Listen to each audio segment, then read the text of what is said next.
Salut les amis, on se retrouve pour une nouvelle vidéo et aujourd'hui on va parler Dragon Ball, plus précisément sur le cas Krillin. Je vais vous donner 5 bonnes raisons pour arrêter de le voir comme une grosse victime de service. Enfin, je vais essayer, sans plus attendre, commençons. Une attaque signature puissante. Avant l'arrivée de la menace Saiyajin, Krillin créa une nouvelle technique, appelée le Kenzan. Pour utiliser cette technique, il faut tendre une de ses mains en l'air et accumuler de l'énergie, pour obtenir un disque ultra tranchant. Le Kenzan se voit être une technique redoutable qui peut même tuer un adversaire ou encore découper de la viande pour un barbecue. Dites-vous que de base Nappa aurait pu mourir face au Kenzan, mais celui-ci l'esquive au dernier moment grâce à l'avertissement de Vegeta. Car oui, de base Nappa voyait plus le Kenzan comme un disque de Joule qu'une attaque redoutable. Kenjoule!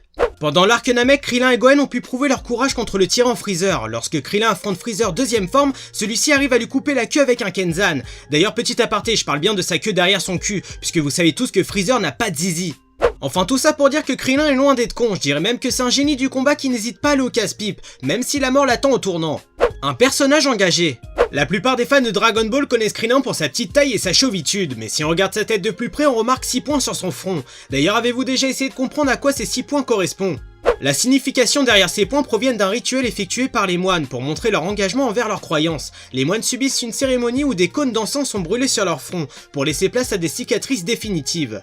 Après, je pourrais pas vous dire exactement la symbolisation derrière ce rituel, mais je peux en déduire que Krillin a toujours pris sa formation très au sérieux, car dès le début de sa vie, les marques étaient présentes. C'est bien joué mon gars! En tant que fan de Dragon Ball, il y a plein d'endroits que j'aimerais visiter, du genre la planète Vegeta, la planète Namek, la tour Karine, C18, la Kamea House. Bah ouais les mecs, on va être francs, C18 c'est de la bombe, et Krillin il tient la télécommande, oh yeah! Un jour je vais mourir pour ces blagues de merde.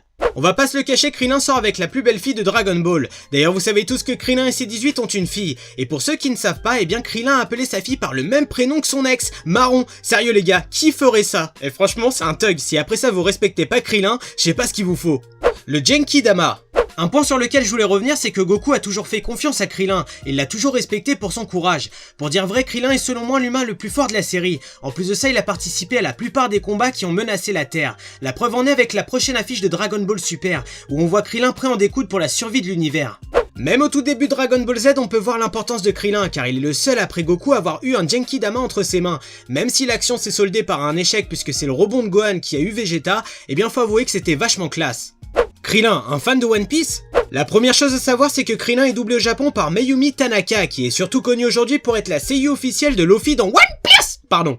Dans le film Dragon Ball Z, la résurrection de F, après que Krillin a arrêté quelques criminels, il reçoit un appel et la sonnerie de son téléphone s'avère être l'intro de l'opening de One Piece. Un charmant clin d'œil pour Mayumi Tanaka, qui double dans ses deux licences, et qui laisse peut-être penser que Krillin est un fan de One Piece. Voilà les amis, j'ai fait de mon mieux pour défendre Krillin, j'espère que la vidéo vous aura plu, n'oubliez pas le petit like, le commentaire, et surtout abonnez-vous à la chaîne YouTube. Sur ce, moi je vous laisse, tchuss!